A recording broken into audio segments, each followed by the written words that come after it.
la vidéo d'aujourd'hui, nous allons parler d'un mal qui ronge beaucoup de personnes, d'un mal silencieux et qui fait beaucoup de ravages sur son chemin. Un mal qui fait que des gens sont hospitalisés, mais des analyses par-ci par-là n'ont rien donné. Et rien du tout. Et il faut qu'il pardonne juste à quelqu'un pour avoir gain de cause, pour avoir la bonne santé. On va parler aujourd'hui de la haine. C'est quoi la haine selon vous? La haine, c'est un mal, c'est un rongeur intérieur. C'est une émotion puissante, silencieuse, au départ calme, mais qui peut empoisonner. Comment elle naît? Des trahisons, des injustices, rejets ou accumulation de frustration. Vous voyez, dans les milieux dans lesquels nous sommes nés des fois, il y a beaucoup, surtout dès l'enfance, il y a ça qui naît. Ça naît et comme l'enfant ne peut rien dire dans le temps, il emmagasine jusqu'à ce que ça devienne des choses là. Une chose que vous devez savoir, à la fin de cette vidéo, restez jusqu'à la fin. Je vais vous livrer ma définition que j'ai cherchée, lettre par lettre du mot haine. Comme Proverbe 23, verset 7 l'a dit, car il est comme sa pensée. La haine fait nourrir des pensées négatives. Elle déforme votre perception et peut même finir par vous empoisonner. Elle vole votre paix intérieure. Vous n'arrivez plus à avoir la paix. Quand vous avez la haine contre quelqu'un, si automatiquement que vous voyez la personne, tout votre état, ça change. C'est comme ça. Elle consomme l'énergie mentale. Vous dépensez de l'énergie sans le savoir. Vous dépensez, c'est ça. C'est un rejet intérieur. Ça vous fait dilapider de l'énergie. Vous utilisez l'énergie au moment où vous n'avez pas besoin. Elle empêche d'avancer. Parce que, vous voyez, quand ce que vous voulez pour une autre personne, d'abord, cette prière s'exauce dans vous, votre vie. Et si vous ne voulez, avec la haine, vous ne voulez pas avoir que celui avec qui vous avez la haine évolue. Donc, vous aussi, vous ne voulez pas. Ça vous empêche d'évoluer. Ça vous empêche d'évoluer. Nelson Mandela dit, garder la haine, c'est comme boire du poisson en espérance que l'autre en souffre. Très simple. Vous buvez le poison et vous voulez que l'autre meure. C'est impossible. C'est vous qui allez subir les conséquences de cette poison que vous avez bu. C'est exactement ce que la haine fait. Quand vous avez la haine contre quelqu'un, vous vous rongez vous-même. C'est-à-dire que vous vous consumez de l'intérieur.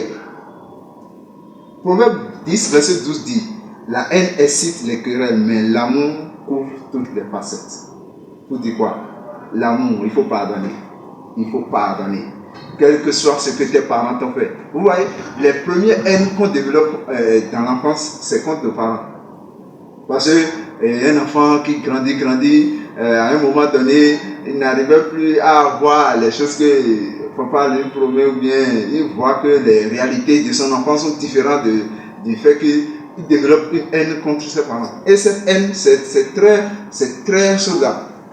Ça ne fait même pas avancer. Tu ne peux pas avoir la haine contre tes parents, Jennifer. Impossible. Il faut pardonner. Pardonner. Pardonner et pardonner et pardonner. C'est très important. Il y a une dame qui souffre d'une maladie. On est parti à l'hôpital. On a fait tous les examens. On n'a pas trouvé de résultats. Ils sont allés même chez les féticheurs. Ils n'ont rien trouvé. Et il fallait qu'il aille chez un homme de Dieu. On l'a prié. Et Dieu révèle qu'il y a quelqu'un dans sa vie qui doit pardonner. Et c'était difficile, mais elle a fait l'effort de pardonner et elle était libérée du poids que la haine montait sur lui. Il est important que pour se libérer de la haine, il faut ignorer les injustices et accepter le mal. Moi, vous savez comment je me suis préparé psychologiquement? C'est avoir une avance sur le pardon. Quel que soit ce que quelqu'un t'a fait, il faut le pardonner même avant que la personne ne te le fasse. C'est-à-dire quoi? Au milieu des hommes, il y aura toujours d'injustice. Il y aura toujours quelqu'un va te faire quelque chose qui va te faire mal. C'est que ça là, si tu as la conscience, ça que au milieu des hommes, il y aura ça. C'est-à-dire que Ton esprit est préparé d'avance que, quel que soit ce qui arrive, tu pardonnes et tu es libre. C'est ça. Tu pardonnes et tu es libre. Il est important, la vie, c'est 10% de ce qui nous arrive et 90% de notre réaction. Pour dire quoi? Ce qu'on t'a fait, le mal qu'on t'a fait, toi tu peux le transformer en un problème pour te créer aussi toi-même des problèmes, ou tu peux le prendre d'une autre manière et évoluer. Il est important de choisir de ne pas laisser ces émotions négatives prendre le contrôle de notre vie. Prendre le contrôle, parce que si ça prend le contrôle de votre vie, vous voyez, les pensées nourrissent notre corps. La Bible dit que les yeux sont la lampe du corps. Les yeux sont la lampe du corps. Ce que vous voyez crée des émotions en vous, crée des pensées en vous. Ces pensées contournent des mécanismes pour donner à votre corps l'état qu'il doit prendre. Vous voyez un peu? Donc, comme promis, je vais vous livrer ma définition que j'ai cherchée lettre par lettre du mot haine. La haine, moi j'ai défini ça. La haine, c'est H-A-I-N-E. La haine, c'est une haute violence d'antipathie qui exprime être indigne et crée le sentiment de mépris qui fait que l'on se néglige pour prouver une expression. Je reprends, la haine.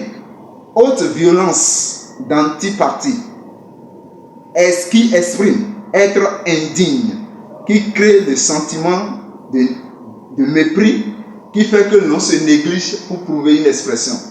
Dans vos commentaires, dites-moi ce que vous pensez. Ciao pour la prochaine vidéo.